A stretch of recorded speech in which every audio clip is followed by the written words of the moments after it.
आदरणीय प्रिय बंधू भगिनींनो आणि विद्यार्थी मित्रांनो, आज 6 डिसेंबर हा दिवस भारतीय इतिहासातील एक अत्यंत दुःखद व वेदनामय दिवस आहे। आजपासून ठीक 69 वर्षांपूर्वी 6 डिसेंबर 1956 रोजी भारतरत्न भारतीय राज्यघटनेचे शिल्पकार, दलित, शोषित, वंचितांच्या कैवारी, महामानव डॉक्टर बाबासाहेब आंबेडकर यांनी दिल्ली येथे आपल्या निवासस्थानी अखेरचा श्वास घेतला। जन्मापासूनच त्यांना अस्पृश्यतेच्या जाचक वेदना सहन कराव्या लागल्या। पाण्याच्या टाक्याला हात लावला म्हणून अपमान सहन करावा लागला। शाळेत वेगळे बसावे लागले। गुरुजी पाणी प्यायला देत नव्हते, तरीही त्यांनी शिक्षण सोडले नाही। कोल्हापूरच्या महाराजांच्या मदतीने स्वतःच्या अथक परिश्रमाने त्यांनी कोलंबिया विद्यापीठातून अर्थशास्त्रात डॉक्टरेट मिळवली। लंडनमधून बार लॉ आणि B.Sc.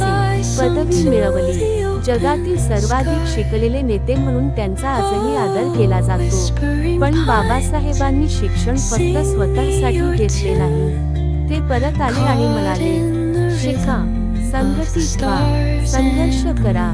त्यांनी महाडच्या चक्रात तळ्याचा सत्याग्रह केला, नाशिकच्या काळाराम मंदिर प्रवेशाचा लढा उभा केला, पुन्हा करार केला। 1951 मध्ये हिंदू कोड बिलासाठी संसदेत भाग दिली आणि शेवटी 14 ऑक्टोबर 1956 रोजी नागपूरच्या दीक्षाभूमीवर 6 लाख लोकांसमोर बौद्ध धम्म स्वीकारला। कारण त्यांना माहीत होते की जोपर्यंत जाती आधारित धर्म आहे तोपर्यंत खरी समता येणार नाही।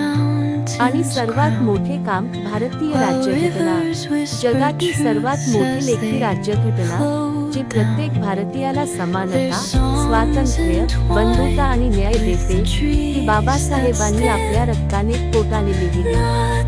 आज आपण घटनेच्या छायेत शांतपणे झोपतो, त्याचे श्रेय फक्त आणि फक्त डॉक्टर बाबासाहेब आंबेडकरांना जाते।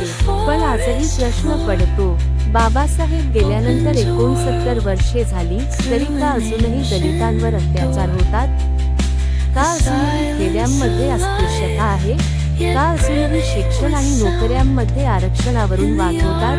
कारण बाबासाहेबांचे स्वप्न पूर्ण झाले नाही, ते अर्धवट राहिले।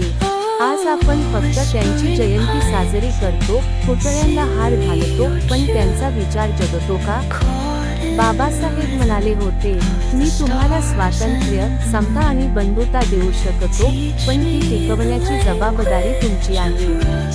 म्हणून आज महापरिनिर्वाण दिनी आपण प्रतिज्ञा करूया की आपण जातीत भेदभाव करणार नाही। आपण बाबासाहेबांचे 22 प्रतिज्ञा पाळू।